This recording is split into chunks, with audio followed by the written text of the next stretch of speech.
gotta tell you, he is so obvious. And watching him blossom into this incredible tyrant that he's becoming, it's waking everyone up. And we see that. Movements like this are happening in every community across this nation right now. The conversations I'm having, so for those of you who know me, for those of you who don't know me, I ran for the PPC for the last 2 elections in South Okanagan, West Kootenay. And because I talked about what's going on in our country, I've been kicked out of the Army and I've been fired as a nurse. They actually just, I ran into another person who was fired from the Grand Forks Hospital here today, and apparently they've shut down the acute ward in Grand Forks because they have no staff to run their hospital. These are the decisions that are being made, okay? And it's not bad enough yet, I'm sorry to say, okay? So I don't know how many of you are from here locally and how many of you drove down with us today, but all those people that were fingering us on the way down and playing golf and going along, we've got this shiny veneer of a society that's working. It reminds me of those old cottonwood trees. You've got this beautiful tree that's been in your yard for 50 years. You grew up with it, you built play forts in it, you swung off of it, and then one day a wind comes up and knocks it over and you realize it's rotten to the core. Our society is rotten to the core. And I tell you, they're stoking the flames on this, and it's getting windy out. And I don't know when it's going to come down. I don't know how it's going to come down.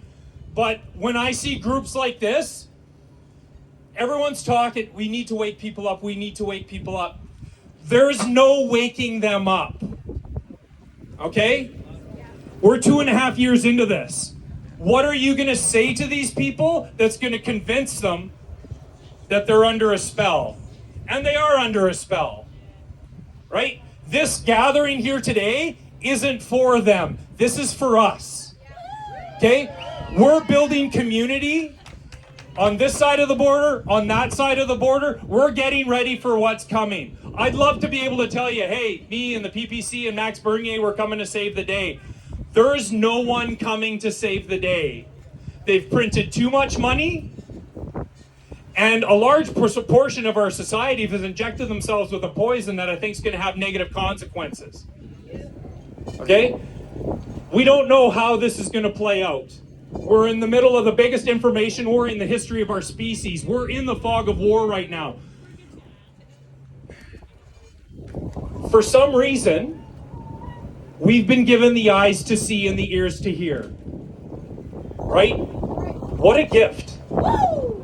I look at this is the greatest time to be alive ever.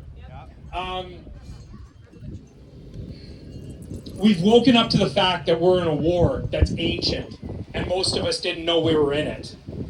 And it's been waged against us for millennia. And it looks like we might be entering the end phase of that war. Okay? And you look at, this thing has been waged against us on 10,000 different fronts. COVID-19 is a blessing. COVID-19 is the catalyst that's waking this planet up to the situation that they're in. And what it's done to our families, I'm in awe of it, actually. Right? Like, this is the same stuff since Rome, right? Bread and circuses, divide and conquer.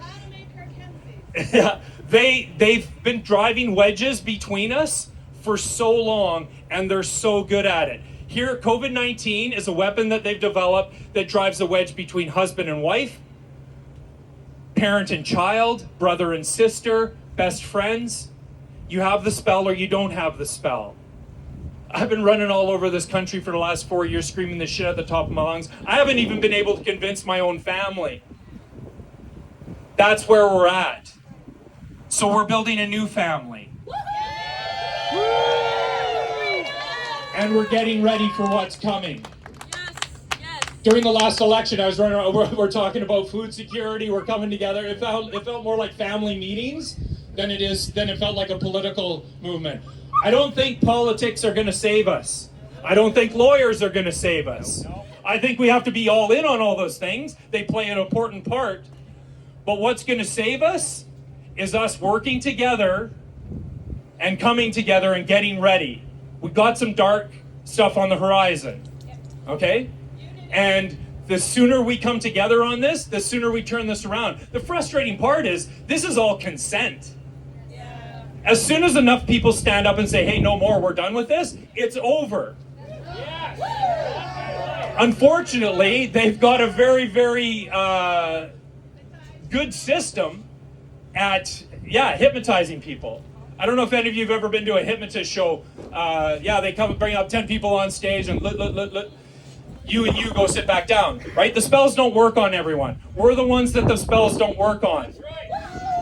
And judging by the fact that every time I go to these things, they get bigger, people are waking up every day. Thanks to our good friend Justin Trudeau and how ridiculous he is. Yes. Right? They've come up with a plan to divide us. It's failing. Right? The amount of money that they printed, you look at the price of gas, you look at things that are going on right now, you look what's going on in our food infrastructure for the last few years. They've got bad things in store for us. But if we work together, we'll make it through what's coming. I hear these things, like as inspiring as the trucker convoy was. I got a lump in my throat for the first time. Like, how inspiring was that?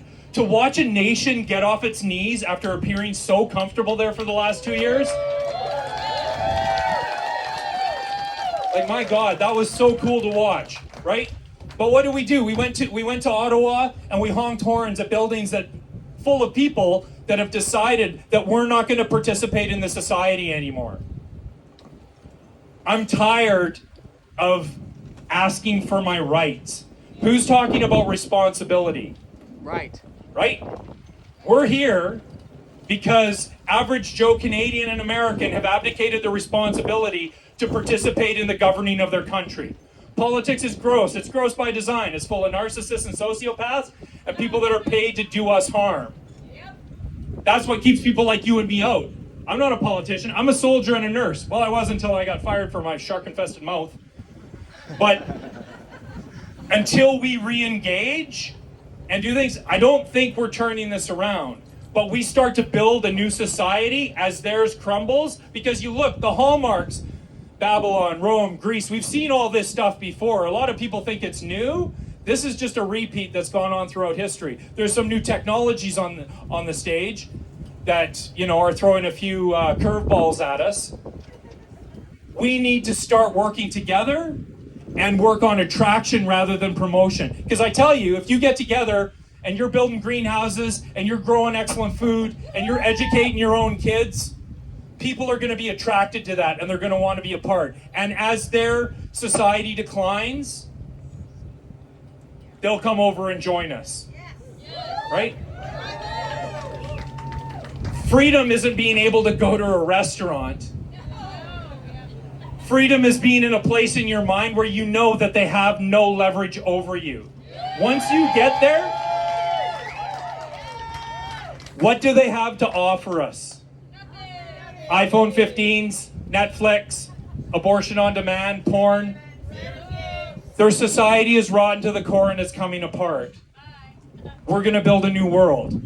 Yes. Okay? And we're going to do that together. And that means forming communities, worrying about food security, working together. Yes. Showing them a love and an understanding that they seem incapable of right now. It's not their fault. They know not what they do. The spells are powerful. And for the people that do know what's going on, we need to hold them accountable. Yes. I think 2022 is the beginning of accountability. I turned 49 a couple of weeks ago, and I'm at the height of my career. Both of them have blown up, and I've been watching these Freedom 55 commercials for the last 25 years. It's like, I should be getting ready to, be sipping coffee on a sailboat with some hot chick in a sweater somewhere, and then instead I'm an extra in a sci-fi horror movie. Like, I didn't see this coming. Some people did. I've run into some people, they saw this coming. I didn't. I grossly underestimated the lies that we have been told. Like I think many of us did. There's different levels of awake, right? But I look at it as a gift now. Enlightenment is it's a destructive process, and not everyone is capable of doing it. It means tearing down the lies that we've built our lives upon, and standing in truth. It's uncomfortable at times. And I gotta tell you, regardless of everything else, I miss my job. I really love my job. I sleep like a baby at night. Right? How many nurses here? Healthcare workers? Educators? I met some new friends today, and a guy said to me the old line from Gladiator, what we do now echoes in eternity. Our conduct is important. Okay? And it may be uncomfortable at times, but we need to stand in the truth. The further that our society moves away from truth, the more that they're going to hammer people that speak it. I've witnessed that. I kept telling myself, I've been doing this since 2018, and it's like, okay, at what point are you just going to shut up and get ready? I don't think I'm going to shut up. Right? What we do matters. Okay? And working together, we're going to make it through what's coming. We've got some hardship, but history has shown us we've done it before, we'll do it again. And I got to tell you, what a gift we've been given. Can you think of a higher purpose than being in this fight? No. It's because there isn't one. Right. All right? That's a blessing. I got involved in politics a few years ago. I've been an atheist my whole life. Educated in the Rockefeller healthcare system. And now I believe in God, and I bought a farm. Getting ready for what's going on, right? I think we're getting to the exciting part of this sci-fi horror movie. And I, for one, can't wait. Right? This anticipation fatigue, I call it. I used to box when I was younger, and I was always nervous and scared before a fight. But once you get in the ring, you get punched in the face a few times, right? That calmness comes over, you get to work, right? We'll make it through. We'll be okay. Okay? And our numbers will continue to build. Yep. We're inevitable. We are. The light wins. This shit only works in the dark, and we're shining a light on it. So thank you so much for asking me to come down here today. It's great to see y'all, our American friends, right? God bless and good luck in the wars to come.